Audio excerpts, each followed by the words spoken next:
Terumbu karang atau coral reef merupakan salah satu ekosistem dasar laut yang sangat bermanfaat bagi kehidupan manusia karena keindahan estetikanya yang memesona sebagai tempat rekreasi alam, fungsi ekologisnya sebagai penahan gelombang dan erosi pantai, tempat pemijahan, pembesaran, penangkapan berbagai jenis ikan dan organisme laut lainnya, serta sebagai penyedia senyawa aktif untuk berbagai keperluan farmasi dan pengobatan berbasis laut atau marine drugs.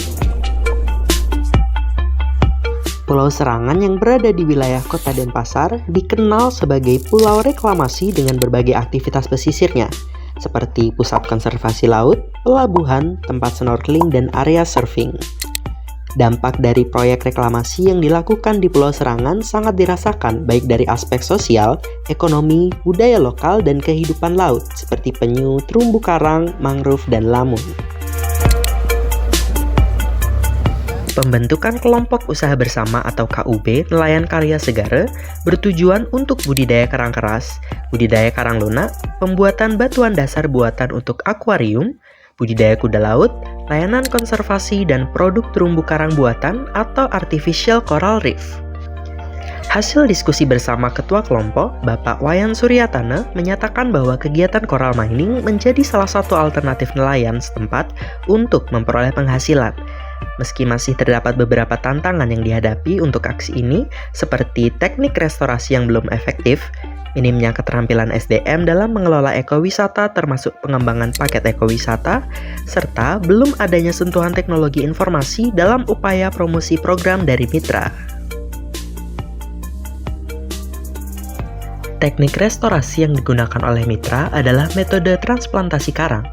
Namun, masih memerlukan program monitoring yang berkelanjutan dalam mengukur keberhasilan metode mitigasi ini. Tim PKM Undira yang dikoordinator oleh Bapak Dr. Rahmadi Prasetyo STMT memberikan solusi atas permasalahan ini dengan memberikan pelatihan transplantasi terumbu karang dengan beberapa jenis model substrat, melakukan pelatihan keterampilan kegiatan monitoring terhadap hasil transplantasi karang, dan melakukan pelatihan identifikasi jenis-jenis terumbu karang kepada mitra.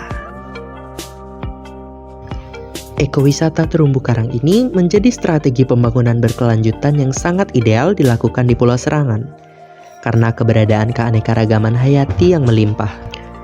Mitra menjelaskan bahwa ekowisata terumbu karang telah diakui sebagai teknik yang efektif untuk melindungi nilai budaya dan melestarikan sumber daya alam termasuk terumbu karang yang menjadi sumber penghasilan dari kelompok nelayan.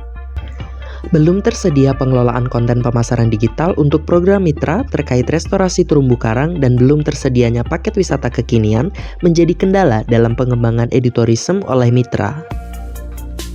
Tim pengusul atas nama Ide Bagus Kurniawan Eskom Mkom melakukan pelatihan pemasaran yang berkaitan dengan produk lokal unggulan penunjang yang dapat dimasukkan ke dalam paket ekowisata. Hasil dari kegiatan ini adalah terciptanya paket wisata lokal sebagai penunjang income generating di ekowisata terumbu karang di Desa Serangan. Dengan mitra sebagai intinya, pengembangan ekowisata berbasis komunitas ini memerlukan keterlibatan aktif dan pemberdayaan kelompok lokal dalam perencanaan, pengelolaan, dan manfaat kegiatan ekowisata demi mencapai peningkatan kualitas lingkungan, sosial, dan ekonomi yang positif sembari melestarikan aset alam dan destinasi.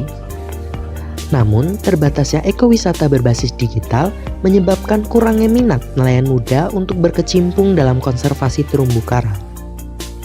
Manajemen sistem informasi dikembangkan pelatihan cara pemasangan, akses, dan monitoring terumbu karang menggunakan barcode secara digital atau RFID, pelatihan dan penampingan pembuatan website, dan penggunaan sistem informasi pengunjung yang terintegrasi secara digital. Upaya pengembangan ekowisata terumbu karang dapat mendukung program nasional untuk mengatasi perubahan iklim di Indonesia, melalui program komunitas untuk iklim serta sesuai dengan program Sustainable Development Goals atau SDGs pada poin 13 aksi iklim dan poin 14 menjaga ekosistem laut.